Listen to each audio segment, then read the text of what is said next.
Thank you. And Judge, I do have a story that I want to tell, but it is my son's story, and I hope it has some impact in all of you after you hear his story. My son Ryan began his 8-week rehab here at UCC in May of 2018. He made friends easily, he played basketball, he introduced me to his favorite counselor, Laura Haas, and he began to set positive goals for himself. While he was here, I saw a side of Ryan that I hadn't seen before. He was happy. The first time he asked me to come see him here at UCC was the week of Mother's Day. He made me a card, and he wanted to give it to me, and he had a friend take this picture of us. This is the last picture I have of Ryan and me together. Almost a year later, on May 8th, 2019, my life changed forever. It was the night that 2 Milwaukee Police Department detectives came to my door to tell me that Ryan was found dead from an apparent drug overdose. My first reaction was not to believe it, and I told them, "No, you've got the wrong person. This is not my son. It couldn't be. He didn't use drugs anymore. He had just moved back home with me. He started a new job, and he adopted 2 little kittens." I told them, "No, you've got the wrong person." But then they showed me a picture on their phone, a picture that I was not prepared for at all. It was my handsome, wonderful, loving son, but not the way that he should have looked. The paramedics had tried to revive him, but his face was puffy, his eyes were closed, and there were tubes sticking out of him. He was dead. And this is the picture that will remain in my memory forever. It was determined weeks later that he died from an accidental overdose of fentanyl. In the weeks that followed, I learned a lot about drug addiction. I never knew that it was a disease that would follow him his whole life. I didn't realize that it was a struggle that he was going through every day. I didn't realize that he needed to distance himself from people who were still using and not associate with them. And I didn't realize how much he would lie to me just so I wouldn't be disappointed in him. It has been 4 months now since he's been gone, and every day is hard for me. There are good days and there are bad days. People tell me that time will heal all, but time will never heal this loss. This loss will stay with me forever. What I do hope is that in time it will heal the pain that I go through every single day. But it is the everyday reminders now that bring me to tears. It can be something simple like going grocery shopping, which becomes a task for me now. Going down the cereal aisle and remembering the cereals that he always liked.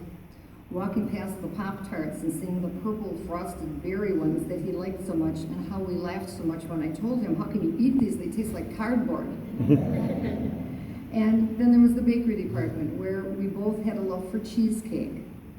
I don't know if I'll ever be able to eat cheesecake again. It just doesn't seem right that I should be enjoying it without him. There are many other things I will be missing out on for the rest of my life. No more Mother's Day cards. No more hearing him say, "Happy birthday, Mom." I won't be celebrating his 30th birthday on December 14th of this year. And I won't be hearing him say what he always said to me every year as his birthday was getting closer. "Mom, I don't want any presents, just give me money." There will be no more presents under the Christmas tree that have Ryan's name on them. And I remember the last time when he was in drug court with Judge Ashley. Judge Ashley saw him that day, and I remember exactly what he said to Ryan. He always encouraged him and found something positive to say to him, even when he wasn't doing well.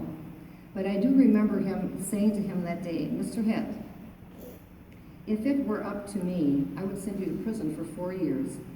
But for some reason, everybody around here seems to like you. So I'm going to let you move in with your mom." Ryan was elated. But now I wish he had gone to prison, and for one reason only. He would still be alive. If there is one thing I would like to say to all of you who are here is, don't forget the reason that you are here. You're here to beat this addiction and to continue on with the goals that you have set for yourself. If you have a bad day, and you will have bad days, turn to your counselors and turn to your friends for help and support. Stay away from the people who are using. Disassociate yourself from them. Ryan did not do that. You have your whole life ahead of you and so much to live for. My son was an unfortunate victim of drug addiction, but he is not the only victim. My family and I are also the victims because we have to spend the rest of our lives now without him, missing him, wondering what we could have done to prevent this. Not a day goes by when I don't ask myself this question. Don't make your parents, your children, or your loved ones suffer the way that I am. My heart breaks every day. I have a poem that somebody gave me a few weeks ago, and I'm thinking that this is what Ryan is saying to me right now from up in heaven. He's saying, Mom, as I sit in heaven and watch you every day, I try to let you know with signs that I never went away. I hear you when you're laughing, and I watch you as you sleep. I even place my arms around you to calm you as you weep. I see you wish the days away, begging to have me home. So I try to send you signs so that you know you are not alone. Don't feel guilty that you have life that was denied to me. Heaven is truly beautiful, just you wait and see. So live your life, laugh again, enjoy yourself, be free.